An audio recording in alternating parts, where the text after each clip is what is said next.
La gloire au Seigneur. Merci à Dieu. Hein. Merci au Seigneur pour les chants de cantique. Merci à ceux qui sont laissés disposer leur cœur à travers les chants de cantique. Hein. On va prier le Seigneur, vous voulez bien, hein. On va demander la grâce du Seigneur encore une fois de plus. Je sais que tu veux bien prier le Seigneur. Hein. Seigneur, tu es grand et vivant, Seigneur. Nous sommes là, réunis devant toi, Seigneur, pour entendre ta parole, pour écouter la mettre en pratique, Seigneur Jésus. Nous sommes là, Seigneur Jésus, mon Dieu, pour avoir une direction venue de ta part, Seigneur. Alors, Seigneur, nous ne voulons pas regarder à l'homme, mais regarder à la parole, Seigneur, la parole qui est vivante. Seigneur, parle librement au travers ton messager que tu as choisi, Seigneur. Seigneur, que le Saint-Esprit vienne trouver le chemin des cœurs, s'il te plaît, Seigneur. Viens donner la solution dans un cœur perdu, je ne sais pas, Seigneur. Viens relever celui qui est faible par ta parole. Une seule parole saisie, Seigneur Jésus Dieu. Et nous sommes fortifiés en toi. Seigneur, viens nous fortifier. Viens, Seigneur, nous donner une direction. Viens nous parler librement. Parle en travers la bouche de ton messager que tu as choisi, Seigneur. Que le Saint-Esprit prenne toute la place. Que l'Esprit de Dieu vienne nous envahir. Que le Saint-Esprit nous donne une direction ce matin. Merci pour tout, Jésus. À toi soit la gloire, Seigneur. Gloire au Seigneur. Gloire à Dieu. Dempsey, dans sa prière, il a dit le mot direction, puis ça me fait penser que j'ai passé le scanner, là, il y a quelques jours en arrière, il y a 2-3 jours en arrière, et puis j'avais noté, il y a un petit mois en arrière, l'adresse. Une dame l'avait donné, puis j'avais noté l'adresse, et puis tout. Et puis je me lève, j'y vais l'après-midi, j'ai fait rendez-vous. Et puis je prends la direction. Je viens. J'avais une petite heure devant moi. Puis d'un seul coup, ça me reprend. Mais Seigneur, est-ce que c'est Gien? Et puis je téléphone à monsieur, vous n'avez pas rendez-vous là? Je m'avais trompé. D'adresse, c'était Nevers. Ça vous fait rire. Et puis il était tard, hein, j'avais déjà fait 20 km, j'étais presque rendu de l'autre côté de Bonny avant. Il a fallu que je fasse demi-tour. J'ai accéléré à fond, j'ai été à l'heure. Des fois, on a une conviction que les choses sont comme ça. Puis on y va, on roule. Pourtant, on avait tout noté, on avait tout... C'est comme ça dans notre esprit, c'était comme ça dans mon esprit à moi. Je l'avais marqué et tout, puis... Mais des fois, c'est autre chose. Sur certains points, des fois, on croit que c'est comme ça, mais c'est autrement, c'est derrière, c'est comme ça. Et puis, la parole du Seigneur, ce matin, on connaît ce mot, hein, on va parler d'humilité ce matin. On va parler du mot humble, du mot humilié. C'est toute la même racine, hein. Il diffère par rapport à l'Ancien Testament et le Nouveau Testament, il est employé différemment, mais c'est la même chose. Et puis Seigneur, je disais, Seigneur, mais le moins, si je vous appellerai chaque personne, là, il vient derrière, il va dire un mot sur le mot humble, sur ce qu'est l'humilité. Tout le monde connaît ce que c'est que l'humilité. Hein, ce que c'est que quelqu'un d'humble, quelqu'un d'humilié, quelqu'un... Et puis un jour, il a fallu qu'on s'humilie devant la grâce de Dieu, devant tant de sainteté, de puissance. Il a fallu pour rencontrer Dieu qu'on s'humilie, qu'on reconnaisse qu'on n'était rien, qu'on était perdu. Puis chacun pourrait dire un petit mot.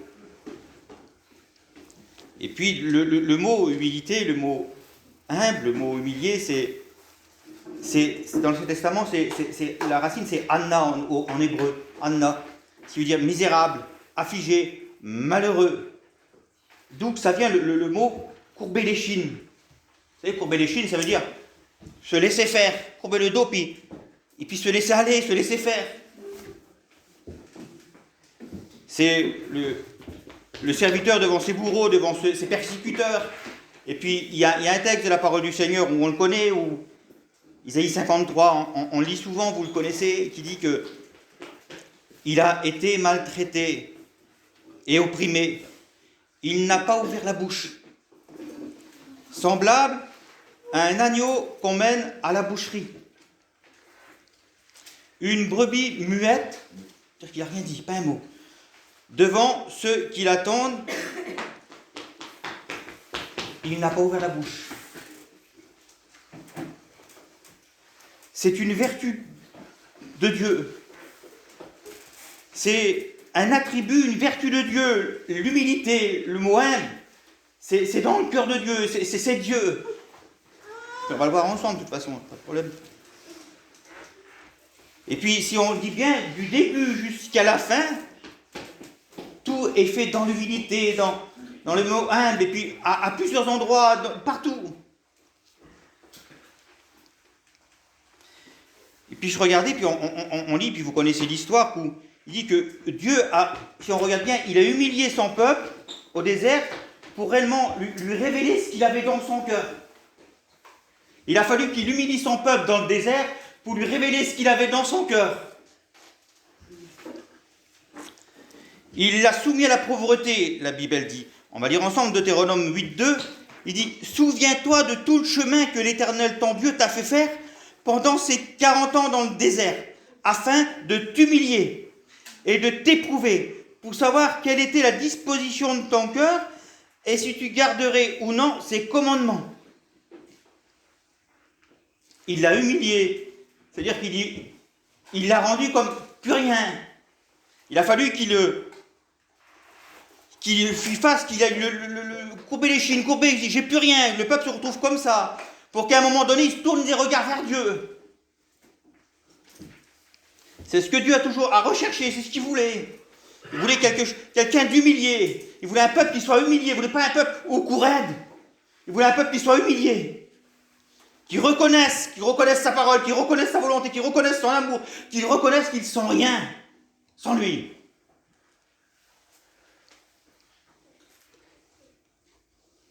Et puis, on ne peut pas recevoir les instructions de Dieu, on ne peut pas recevoir si nous ne sommes pas humiliés. On le sait ça, il a fallu qu'on s'humilie un jour devant la grâce du Seigneur. Et notre Dieu est un Dieu humble. Le Père est humble, comme le Fils bien sûr. Le psaume 113, verset 6 nous dit, je prends un coup et je vous le dis.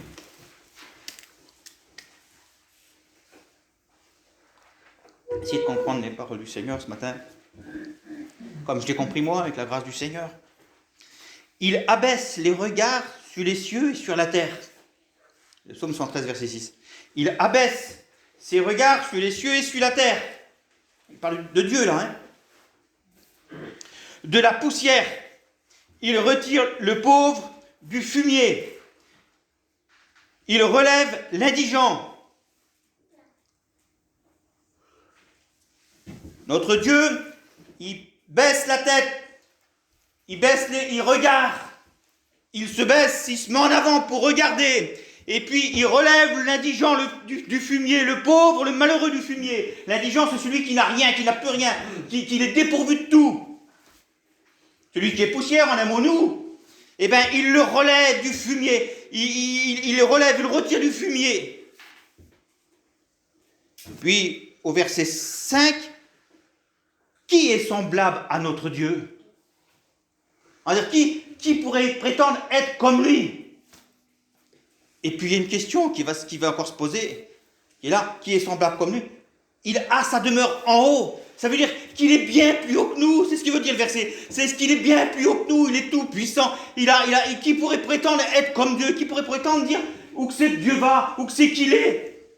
Donner une dimension à Dieu, donner une puissance à Dieu, donner limiter, mais dans son amour, dans sa sainteté, dans sa puissance, pourrait définir la grandeur de Dieu. Il a dédaigné baisser ses regards, courber les chines sur nous, dans son humilité. Parce que Dieu est un Dieu humble, rempli d'humilité, rempli d'amour. C'est son amour qui lui donne à baisser les yeux sur nous.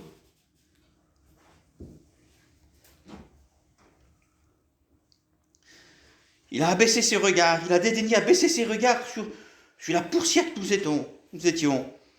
Sophonie 2.3, il dit « Cherchez l'Éternel, vous tous, humbles du pays, qui pratiquez ses ordonnances. Recherchez la justice. Recherchez l'humilité.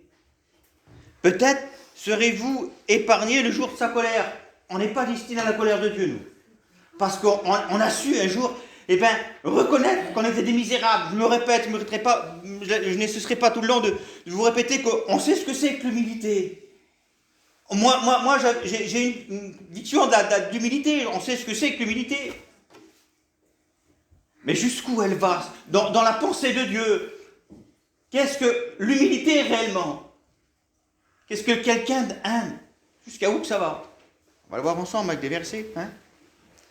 Vous ne serez pas nus au jour de la colère. Ça veut dire que là, elle serait salutaire, l'humilité. Oui. Si on ne reconnaît pas qu'on est misérable, qu'on est pauvre, qu'on est dépourvu de tout, et tout au long, que c'est sa grâce qui nous tient, qu'on marche par lui, qu'on est conduit par lui, hein? Et puis suivre ses ordonnances, ça veut dire être au diapason de sa parole. Ça veut dire que c'est quelqu'un d'aime, mes frères et sœurs. Même si ça nous plaît ou ne plaise pas, il faut s'aligner au diapason de sa parole. Puis si quelqu'un d'aime qui s'aligne, si on regagne, qu'on s'élève et qu'on met en doute sa parole, il y a des questions à se poser. Surtout s'il y a des versets, puis des autres versets qui confirment ce que la parole dit. On est obligé de s'aligner avec sa parole. Et puis je regardais, le Seigneur, il a soumis son peuple à la pauvreté. Pour lui révéler son cœur, il l'a enlevé tout. Il a tout enlevé. Il l'a mis au désert. Il l'a dénudé. Il l'a enlevé de tout. Il l'a mis pauvre, à nu. Pour son peuple. Pour lui révéler son cœur, le cœur de Dieu. Mais pour nous, on le sait ce qu'il a fait. J'ai marqué, puis Seigneur, mais pour nous, qu'est-ce qu'il y a? Ben pour nous, Seigneur, c'est son fils qui l'a donné à l'humiliation. C'est son fils qui l'a rendu pauvre pour nous enrichir. Pour nous révéler son cœur, il a humilié son fils. Son fils s'est humilié. De pauvre, le riche qu'il était, il s'est dépourvu de tout. Pour nous révéler son cœur dans toute l'humilité. Imaginez l'humilité du Père et du Fils. Pour nous qui sommes là ce matin. Le Fils qui était dans le ciel, plein de gloire, à côté de son Père, à la droite de son Père, qu'il était là. Il l'a offert. Il nous a tant aimés pour nous révéler son cœur de Père. Il a dédaigné que son Fils descende sur terre. Puis on lui a tout enlevé. Il n'y a plus rien. Même plus l'apparence d'un homme, plus rien.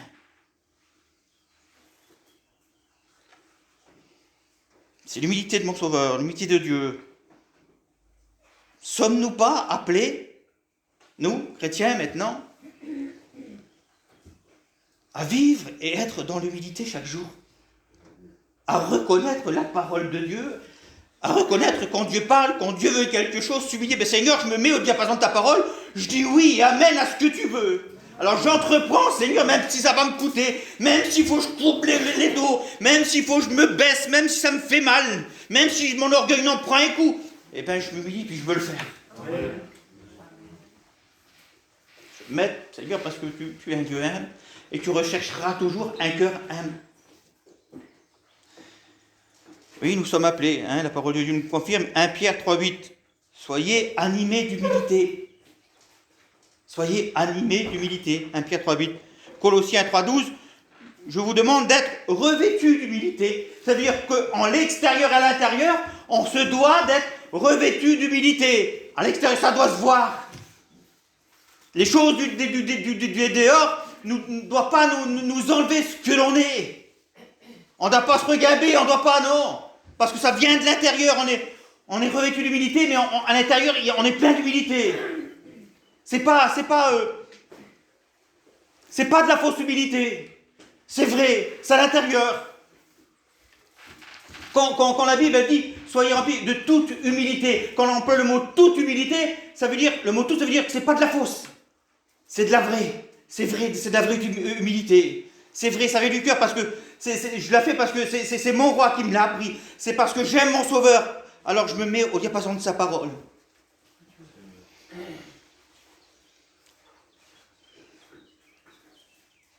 Nous sommes appelés, mes frères, à cela, à vivre l'humilité. Et puis, je suis sûr et certain, et puis je ne me trompe pas, mes frères, tu ne verras pas que... On ne peut pas plaire à Dieu si on n'a pas un cœur qui est humble et qui est rempli d'humilité, en toutes circonstances. Ça me vient à l'esprit. Je ne parle pas de... On peut très bien, mes frères et sœurs, être rempli d'amour. être rempli de zèle, être rempli de force, avoir une connaissance de la Bible extraordinaire, être quelqu'un, un homme, une femme spirituelle terrible, puis être rempli d'humilité. Hein. Ça n'enlève pas ce que vous êtes. Bien au contraire. Bien au contraire. Ceux qui reçoivent plein, c'est des personnes qui sont remplies d'humilité. Ils savent reconnaître qu'ils sont humbles, qui sont rien du tout, qui sont poussière, qui sont rien. Ce qui leur poussera à aller, à vouloir faire. Mais ils reconnaissent qu'ils sont rien du tout, qu'ils sont dépendants de la grâce de Dieu. Alors à ce moment-là, Dieu les élèvera. Ça n'enlève pas vos valeurs. Et le contraire. Ça n'enlèvera pas ce que vous êtes, l'humilité. Hein? Mais Dieu n'éprouvera jamais les voies d'un homme ou d'une femme s'il n'est pas humble ou humilié, mes frères et sœurs. Alors, là, je vous ai dit, puis je vais rentrer dans le message, on va lire une longue histoire dans la parole du Seigneur, et puis si on a le temps, on va la méditer ensemble. Hein? Paul est en prison. Il est en prison c'est pas, la parole de Dieu dit que c'est soit à Éphèse, soit à Rome, soit à Césarée, et puis il est là, dans les chaînes, emprisonné, en prison. Et puis, il va écrire à l'église de Philippe, l'épître aux Philippiens. On va la lire ensemble, c'est assez long, mais essayez de comprendre la parole du Seigneur, je m'en supplie. Chapitre 1, versets 27 à 30, et chapitre 2, 1 à 11. Hein, on lit la parole de Dieu ensemble, je vous la lis. La lecture pour vous. Chapitre 1, versets 27 à 30. À 30. Seulement, on va dire. Ne me trompe pas, mes frères, parce qu'après, je me trompe, on va tous se voiler la face. Seulement, conduisez-vous d'une manière digne de l'évangile de Christ, afin que soit je vienne vous voir, soit que je reste absent. J'entends dire de vous que vous demeurez ferme d'un même esprit, combattant d'une même âme pour la foi de l'évangile, sans vous laisser aucunement effrayer par les adversaires, ce qui est pour eux une preuve de perdition, pour vous le salut. Et cela de la part de Dieu, car il vous a été fait la grâce par rapport à Christ, non seulement de croire en lui, mais encore de souffrir pour lui, en soutenant le même combat que vous m'avez vu soutenir et que vous apprenez maintenant que je soutiens. Chapitre 2.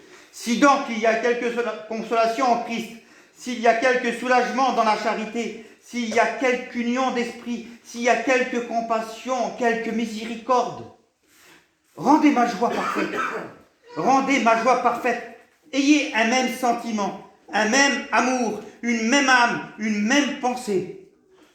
Ne faites rien par esprit de parti ou par vaine gloire, mais que l'humilité vous fasse regarder les autres comme au-dessus de vous-même. Que chacun de vous, au lieu de considérer ses propres intérêts, considère aussi ceux des autres. Que chacun de vous, au lieu de considérer ses propres intérêts, considère aussi ceux des autres. Je me répète, mes frères et sœurs. Ayez en vous les sentiments qui étaient en Christ, lequel, existant en forme de Dieu, on l'a lu ensemble tout à l'heure, n'a point regardé comme une proie à arracher à l'égal avec Dieu, mais s'est dépouillé lui-même, en prenant une forme de serviteur, en devenant semblable aux hommes, et ayant paru comme un simple homme. Il s'est humilié lui-même, se rendant obéissant jusqu'à la mort, même jusqu'à la mort de la croix. C'est pourquoi aussi Dieu l'a souverainement élevé et lui a donné le nom qui est au-dessus de tous les noms, afin qu'au nom de Jésus, tout genou fléchisse dans les cieux et sur la terre et sur la terre et sous la terre, et que toute langue confesse que Jésus-Christ est le Seigneur, à la gloire du Père. Ainsi, mes bien-aimés, comme vous avez toujours obéi, à travailler avec votre salut avec crainte et tremblement, non seulement comme en mon présence, mais bien encore quand je suis absent, car c'est Dieu qui produit en vous le vouloir et le faire selon son bon plaisir. Faites toutes choses sans murmure ni hésitation, afin que vous soyez irréprochables purs, des enfants de Dieu irrépréhensibles, au milieu d'une génération perverse et corrompue, parmi lequel vous brillez comme des flambeaux dans le monde. Gloire au Seigneur.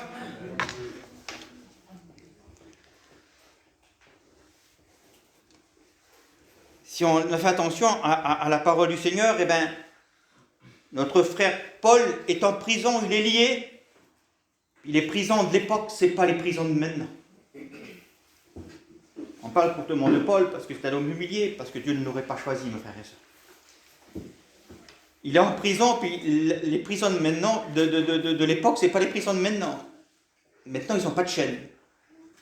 Ils ont un lit. Il fait chaud. Imaginez un peu. Ils ont tout ce qu'il faut, ils mangent à leur faim. Imaginez Paul. Il est là, puis il ose se soucier des autres.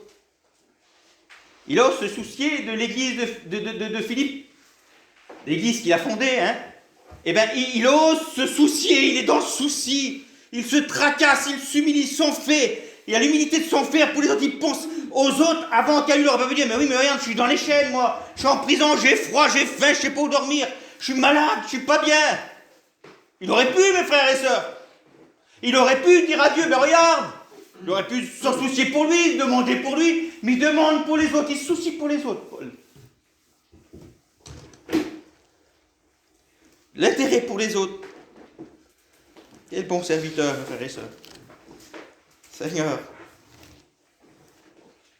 Il ne pense pas à lui, il pense aux autres. Malgré tout, mes frères et sœurs, tout notre souci, souvent une fois, malgré tout ce qu'il pourrait y avoir, comme si Dieu nous dirait, ben oui, je sais que tu as des soucis, je sais que tu as des travers, je sais que toi aussi, ben t'es dans la misère, t'es dans les liens, t'es tout ce que tu veux, tu n'arrives pas à te débarrasser des choses, tu voudrais bien acquérir des choses, t'es dans la misère avec un tel ou un tel, t'es pas bien. Mais en aucun cas, ça doit nous enlever le souci pour nos frères et sœurs, mes frères et sœurs. De se soucier pour nos frères et sœurs.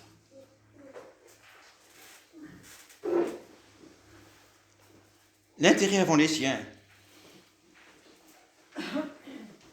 Et puis on a lu, chapitre 2, s'il y a consolation en Christ, s'il y a soulagement dans la charité, s'il y a union d'esprit, de compassion, de miséricorde, on va dire s'il y a de l'amour, si vous trouvez du repos en Dieu, si vous êtes de la compassion dans le Seigneur, si vous trouvez de l'amour en Dieu, s'il y a un seul esprit, parce qu'on est tous conduits, on a le même esprit, mes frères et sœurs, il y a un seul esprit, on a été scellés, on est tous conduits par le Saint-Esprit, par le même Saint-Esprit. S'il y a tout ça, au verset 2, il va dire, rendez ma joie parfaite, c'est comme si qu'il manque quelque chose, comme si cette église avait quelque chose, avait un gravier dans le soulier.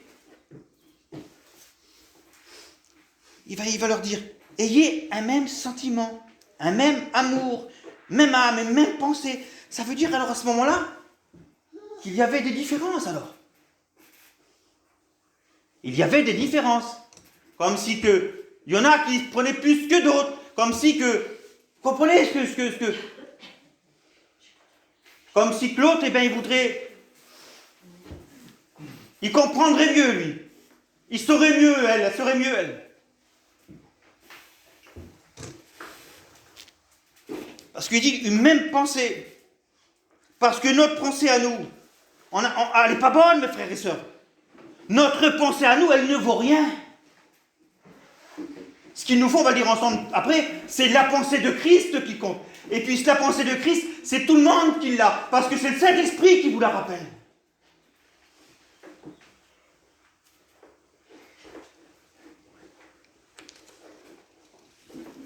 S'il y a consolation, s'il y a tout ça, rendez ma joie parfaite, ayez un même sentiment, même amour, une même pensée, une même âme. C'est-à-dire qu'il n'y a pas de plus grand, on est tous pareils, au même diapason. Puis ce qui nous intéresse, c'est ce qui a intéressé l'Église, et ce qui nous intéresse à nous maintenant, c'est la recommandation de Paul, verset 3, ne faites rien par esprit de parti ou par vaine gloire, mais que l'humilité vous fasse regarder les autres comme au-dessus de vous-même.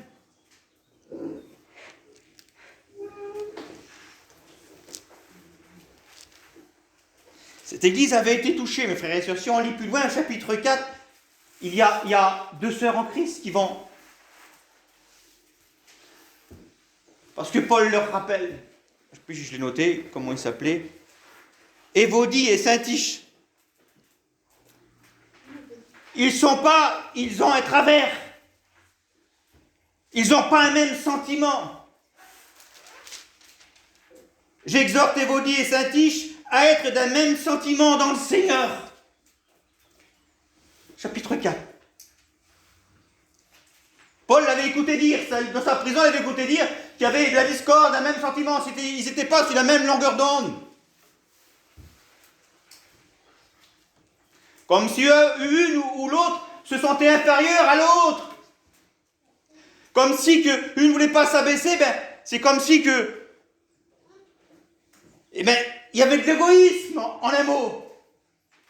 Parce qu'elle était appelée à prier pour sa sœur, même si elle avait tort ou raison. Il n'y avait pas à avoir cela, là.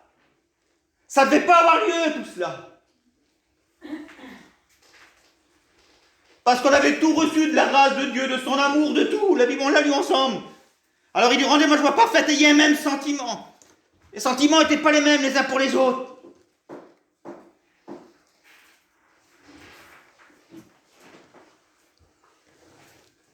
Ne faites rien par esprit de parti ou vaine gloire, mais que l'humilité vous fasse regarder les autres comme au-dessus de vous-même.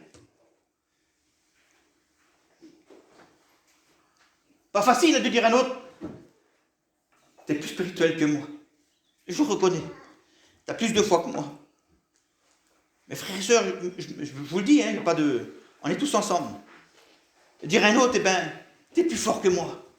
Reconnaître, c'est pas dire, mettons, j'ai besoin de toi.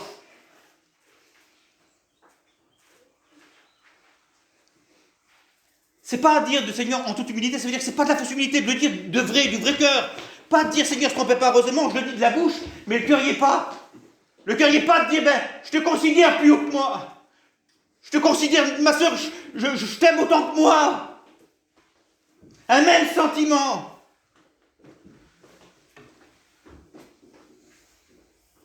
Un même amour. Une même pensée. Qu'il n'y a eu rien, mais rien du tout.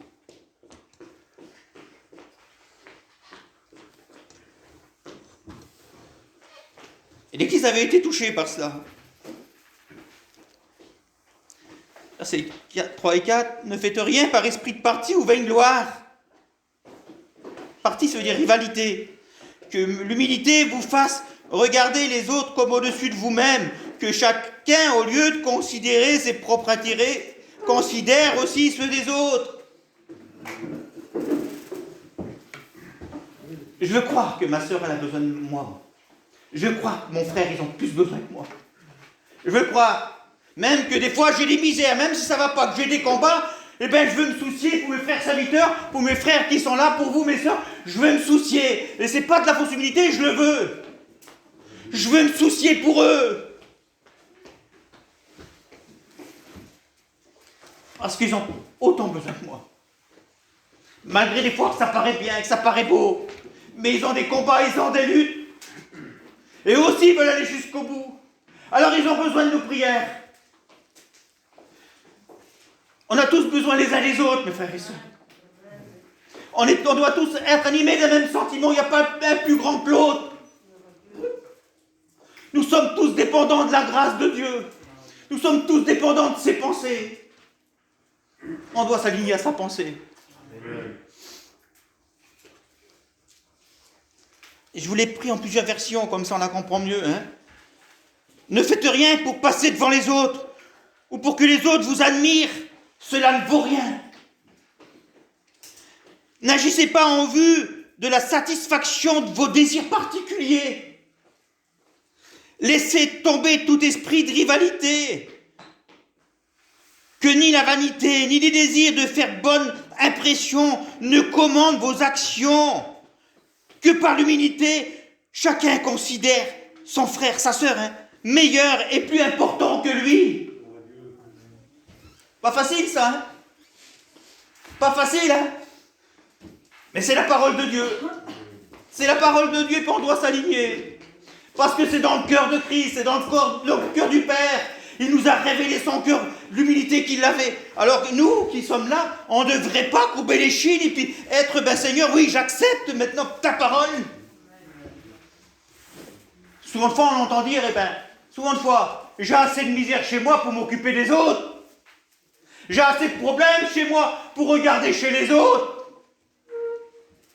Pas la vérité, ce que je vous dis, hein? Ça souffre souvent de nos cœurs, ça, c'est vrai, hein, qu'on l'entend dire ça. Il n'y a pas assez de problèmes chez moi pour m'occuper des autres, tu vois. Eh bien, tu te trompes. C'est pas dans le cœur de Dieu, ça. C'est pas la volonté de Dieu. Tu dois faire demi-tour, comme je l'ai fait sur la route, moi. Les autres doivent t'intéresser plus qu'à toi. Tu dois considérer les intérêts des autres plus que les tiens. Je sais que c'est pas facile, mais on doit se soucier les uns des autres.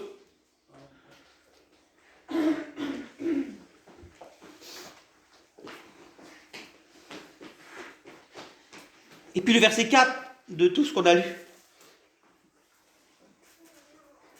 Prenez à cœur leur progrès. Seigneur, c'est pas possible. Je dois m'intéresser aux autres, je dois prier pour eux, puis je dois me soucier, et puis je dois regarder s'ils progressent dans le Seigneur. C'est pour ça qu'il a dit supporter ceux qui sont faibles dans la foi, les supporter puis les aider. Vous savez, quand Paul s'adresse à l'église qu'on a lu de Philippe, il va s'adresser aux serviteurs qui tiennent l'église. Il va dire, vous savez ce qu'il va lui dire? Regardez ce qu'il va lui dire.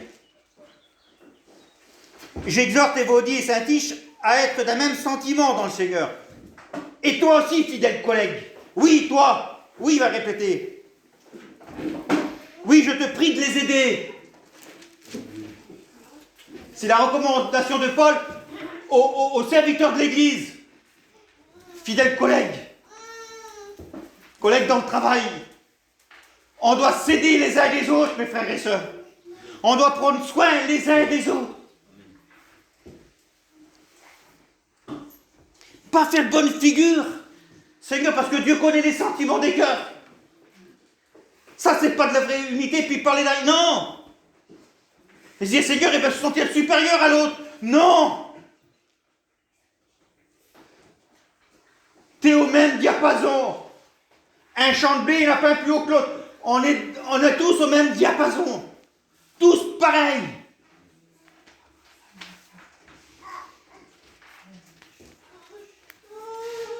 Rien ne tourne autour de nous, mes frères et sœurs. Tout tourne autour de Dieu. Dans l'église de l'Apocalypse, les 7 chandeliers sont autour de celui qui est au milieu. L'église, celui qui est au milieu, c'est Christ notre Sauveur. Tout tourne autour de lui. Rien tourne autour de nous. Nous ne sommes rien du tout. Ce qui compte, c'est lui. Et ce qu'il veut, lui. Est-ce que je considère et prends à cœur ça, mes frères et sœurs? Me soucie, me tracasse pour les autres.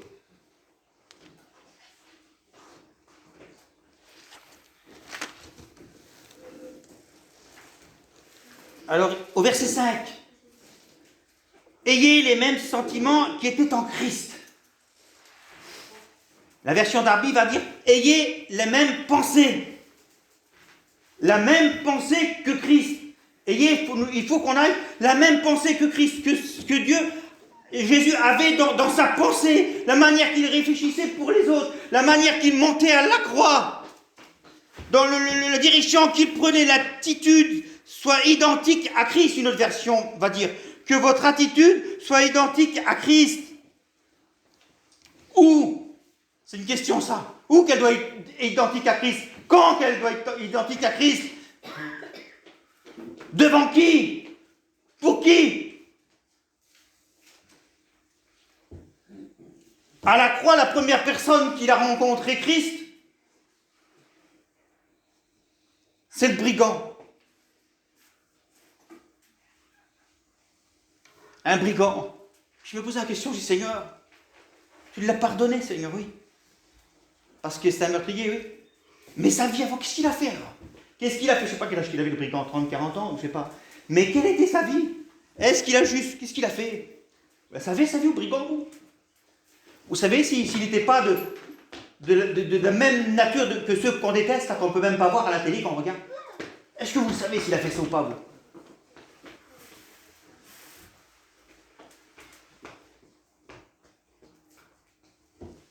L'humilité, la pensée de Christ, c'est que tout le monde a besoin de la grâce de Dieu d'être sauvé.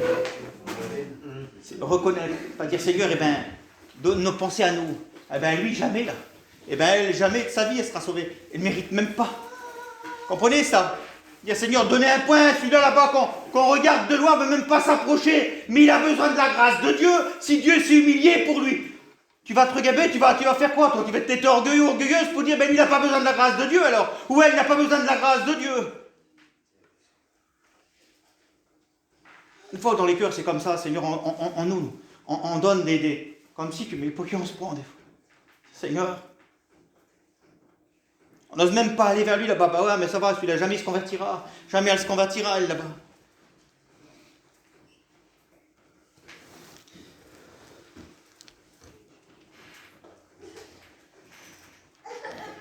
L'humilité, c'est reconnaître que tous ont besoin, mes frères et sœurs. Vous savez, jamais Christ n'a abaissé personne. Dans son humilité, dans son amour, jamais il n'a abaissé personne, à part quelques-uns qui voulaient se prendre pour quelqu'un, parce que qui voulaient se prendre, si on prend même simplement un exemple dans la parole du Seigneur, quand Jésus est invité vers Simon, qu'il l'invite à manger puis qu'il est là, il ne se prenait pas pour rien, lui. Il va juger la femme qui est là, qui est au pied de Jésus, qui a su s'humilier, puis qui pleure. Simon, il a été abaissé. Simon, Jésus l'a abaissé. C'est qui l'a relevé? C'est qui l'a mis en avant? Il s'est tourné vers la femme, il l'a élevé, et puis vous savez ce qu'il va lui dire? Ta foi, toi, elle t'a sauvé. Il dit même pas que c'est lui. Vous imaginez l'humilité de Jésus? À tous les malades qui sont là souvent une fois qu'il a guéri, ta foi t'a sauvé, ta foi t'a guéri. Mais non, mais c'est toi, Seigneur. Il aurait pu dire, mais c'est moi qui te guéris, je te guéris. Et je te guéris. Non, l'humilité de Jésus, il fait rien, non, c'est ta foi qui t'a sauvé. Il met l'autre en avant.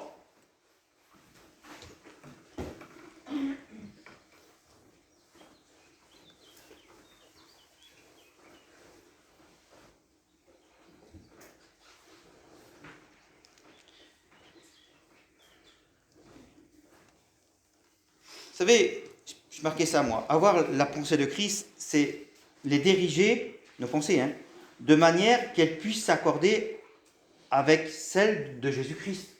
Non? Je ne marque pas beaucoup, moi, de ma fin, mais j'ai marqué ça. Avoir la pensée de Christ, c'est les diriger de manière qu'elles puissent s'accorder avec celle de Jésus. Ce que je pense, je me répète, ce que je crois, je dis, ça vaut rien.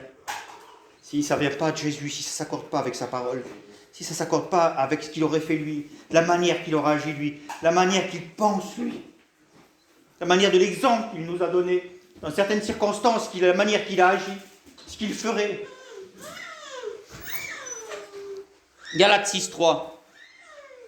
Car si n'étant rien, quelqu'un pense être quelque chose, il se séduit lui-même. En pensant autrement que Christ, on pense en être quelque chose, mes frères et sœurs.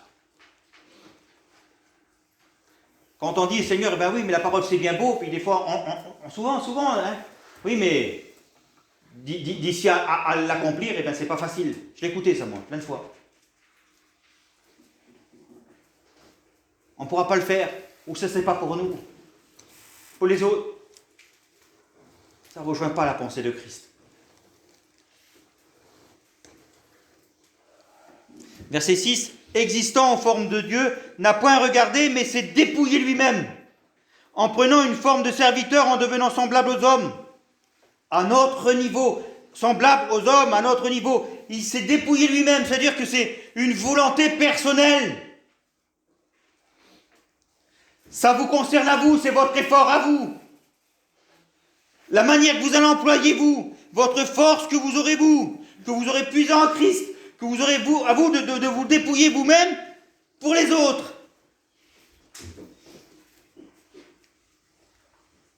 Vous savez, dépouiller, ça veut dire vain, rendre inutile, laisser enlever, réduire à néant, être dépouillé. Voilà ce que le mot dépouiller veut dire. C'est pas facile, hein, ça. Pas facile quand des fois quelqu'un nous dit des choses dessus et puis ne rien dire. C'est pas facile des fois d'accepter. C'est pas facile de considérer les autres mieux que nous. C'est pas facile de ranger notre moi quelque part et puis l'écraser là, puis dire Seigneur non, allez mieux que moi, il est mieux que moi. Il fait mieux que moi. Il a plus besoin que moi.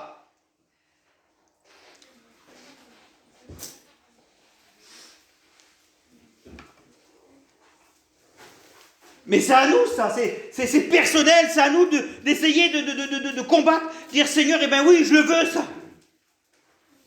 C'est pas des paroles en l'air, si c'est marqué dans la parole du Seigneur, c'est pas des paroles en l'air. Je dois considérer mes frères et sœurs plus haut que moi. Leurs besoins plus inspirés que moi, ils ont plus besoin que moi. Je dois considérer les intérêts des autres plus que les miens.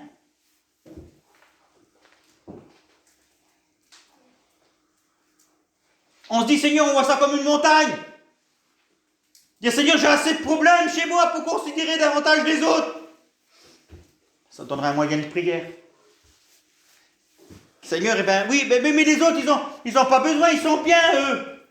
Eh bien, prie pour que ça aille mieux. Si ça va mieux dans le Seigneur, eh bien, c'est qu'ils seront davantage bénis et ils prieront plus pour toi. Parce qu'on est tous pareils, animés des mêmes sentiments.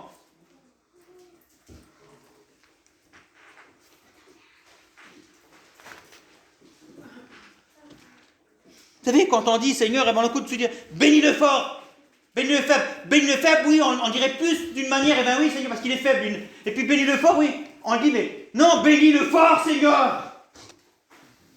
Oui, il a autant besoin que le faible. Parce s'il est fort, c'est parce qu'il a davantage de combats. C'est pas vrai ce que je dis, que pour être fort, il faut avoir des combats? Ah bah c'est qu'il a besoin de la grâce de Dieu encore plus.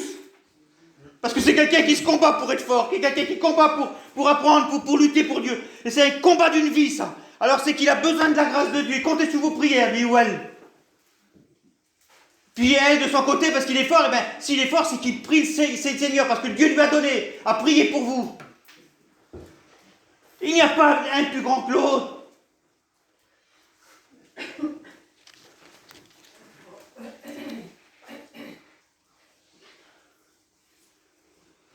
Dépouillé lui-même, et on sait où Christ a mis le comble de son amour. Lui, le roi des rois, lui qui habite les cieux, lui qui était à côté de son Père, il avait toutes choses, mes frères et sœurs. Il est créateur de toutes choses, Jésus.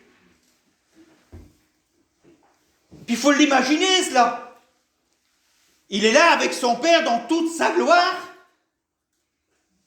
Il a l'immensité, et puis il est là, puis il s'est dépouillé. Mais imaginez qu'il s'est dépouillé de plus rien.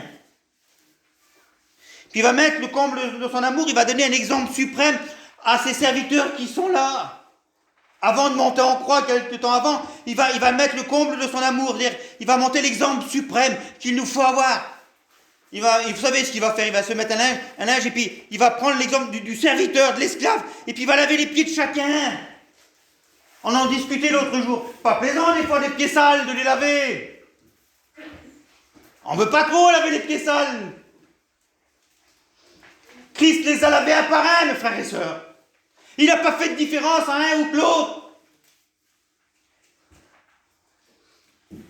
Il s'y met au même diapason des hommes, mais il a montré l'exemple en s'abaissant encore plus bas encore.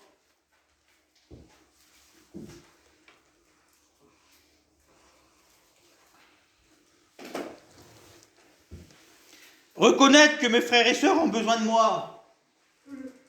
Reconnaître qu'ils ont des combats. Reconnaître qu'ils ont des luttes. Reconnaître même si des fois ça paraît qu'ils sont bien. On peut monter en haut des fois là, puis chanter tout son cœur, mais être dans le combat, être dans les luttes. Alors parce qu'elle a fait bonne figure, vous, eh bien vous priez pas pour elle. Vous priez pas pour lui.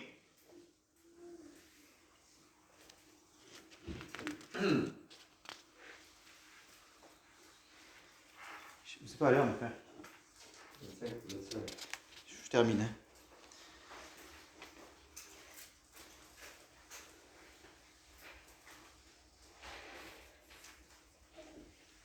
Vous savez, il a mis le comble dans son amour, c'est un exemple suprême et je pense que c'est un exemple merveilleux pour nous.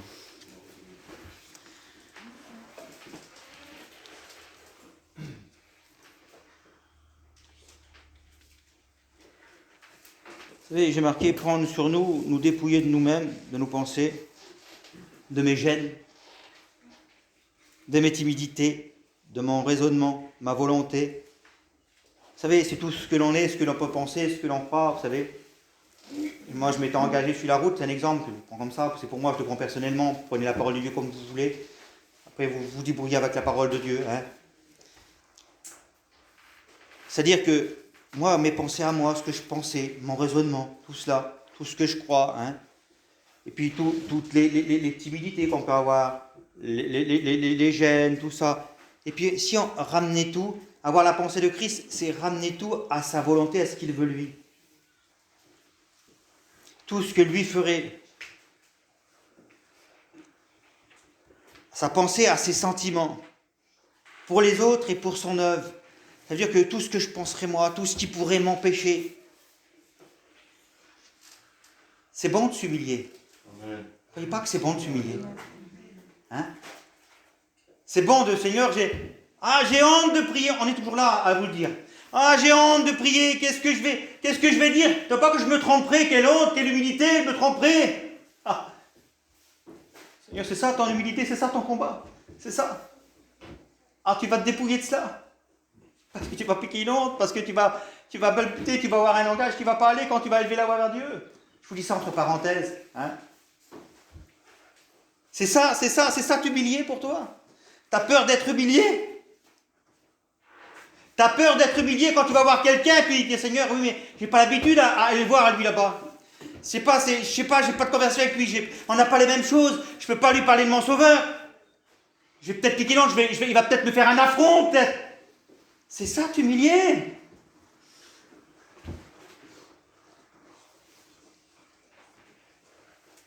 Il y a plein de choses, mes frères et sœurs. Il y a plein de choses que des fois on ne veut pas faire ou on se retient parce que réellement, on ne veut pas s'humilier réellement. On ne veut pas s'humilier par rapport au diapason de sa parole, à ce qu'il veut lui, à ses pensées, à ce qu'il conçoit, à ses sentiments à lui. Il a pris lépreux, il les tenait, mes frères et sœurs.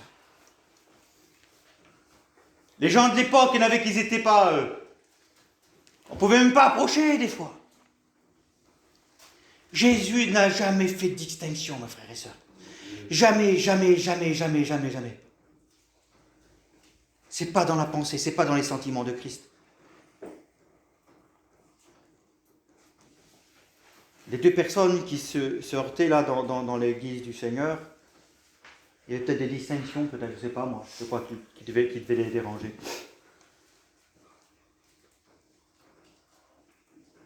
Que jamais dans notre cœur et dans notre esprit, mes frères et sœurs, qu'il y ait de distinction sur les uns ou les autres. Ben oui, mais un tel, oui, mais je le connais, je vais le visiter mieux à lui parce que j'ai plus l'habitude à lui. Vous savez ce que je veux dire? Faire des différences.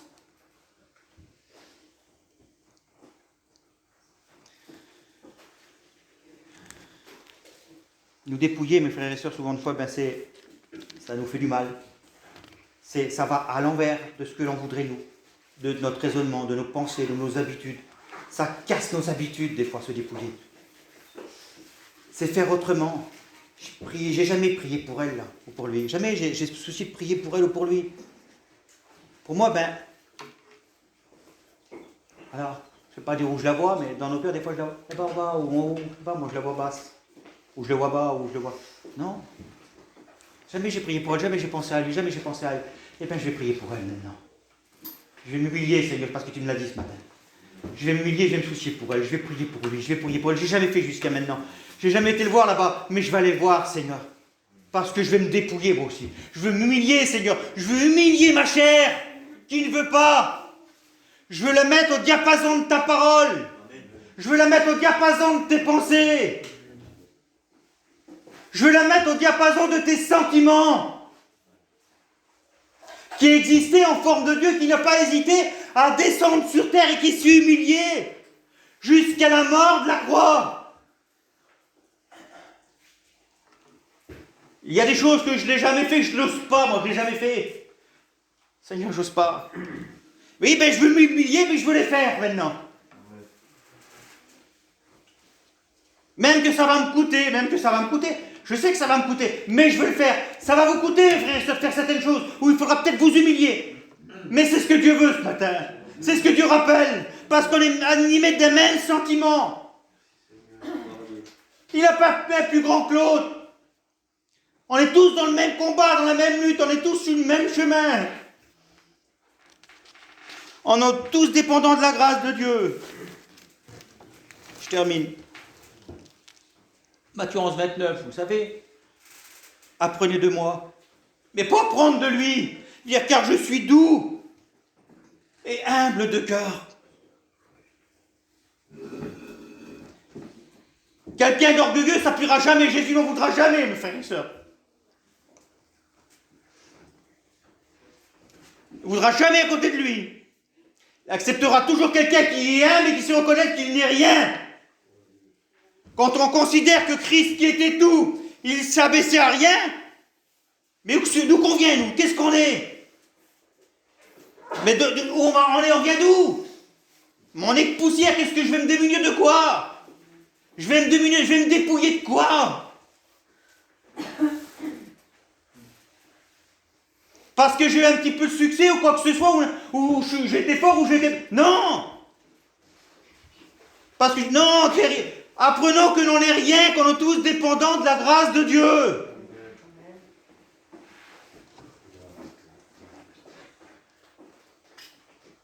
Ça va arriver, mais je le frère Christophe, pour servir le Seigneur, de réussir dans l'œuvre de Dieu. Avoir allez, un bon message, on va dire, quelque chose qui... Montez jamais en orgueil, vous êtes rien. C'est Christ. Paul va dire, j'ai travaillé plus que tous là-bas. Il va se reprendre, oh non, pas moi, il va dire, mais la grâce de Dieu qui est en moi. Il y a des fois où on travaillera plus que les autres. Eh bien, merci Seigneur. Mais c'est la grâce de Dieu qui te l'a fait que tu travailles pour lui. Alors, humilie-toi devant sa grâce. Et dis-lui merci. Dieu ne voudra jamais d'orgueil, mes frères et sœurs. Jamais, jamais, jamais. Il a horreur de cela.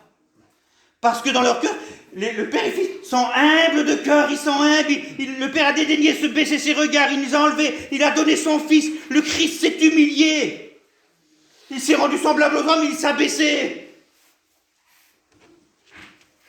Ne te crois pas plus grand, ne te crois pas plus fort. Ne crois pas que tu as plus besoin. Ne crois jamais que tu as plus besoin que les autres.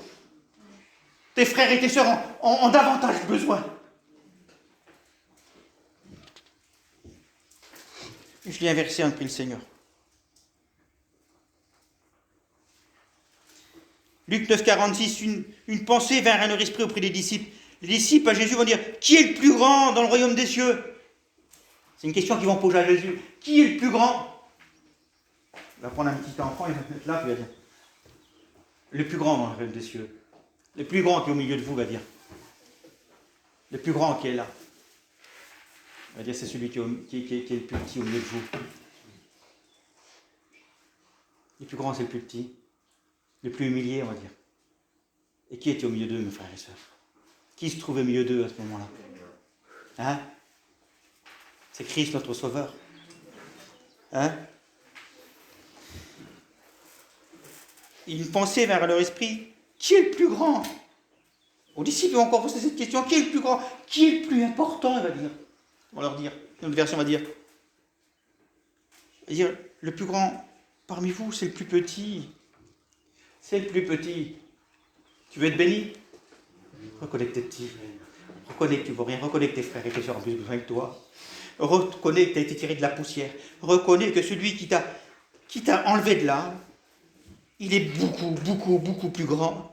Et puis qu'il est plein d'humilité, puis qu'il t'a relevé, puis qu'il continue dans ta faiblesse à te relever chaque jour. Reconnais que tu es dépendant de sa grâce. Reconnais que si tu arrives à faire quelque chose ou à concevoir quelque chose, c'est parce que lui, tu as la pensée de Christ.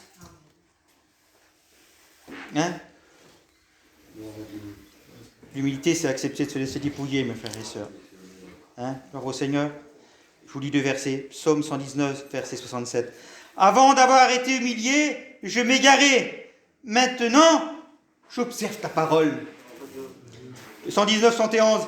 Il m'est bon d'être humilié afin que j'apprenne tes prescriptions. C'est David qui a pu dire ça.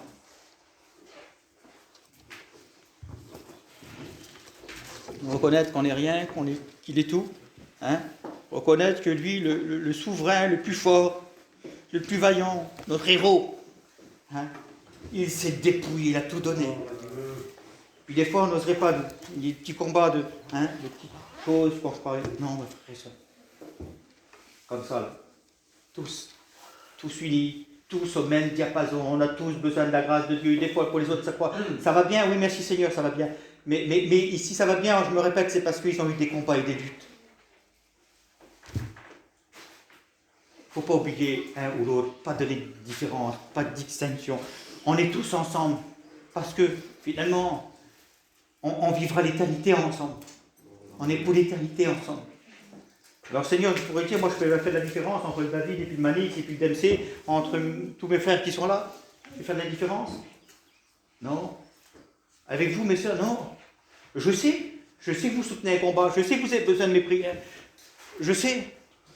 C'est la pensée de Christ, ça. C'est pas ma pensée à moi, hein. C'est la pensée de Christ. C'est que ce que Christ veut, il veut que je prie pour vous. Il veut que vous priez pour moi. Il veut qu'on prie les uns pour les autres. Il veut que je me soucie pour vous.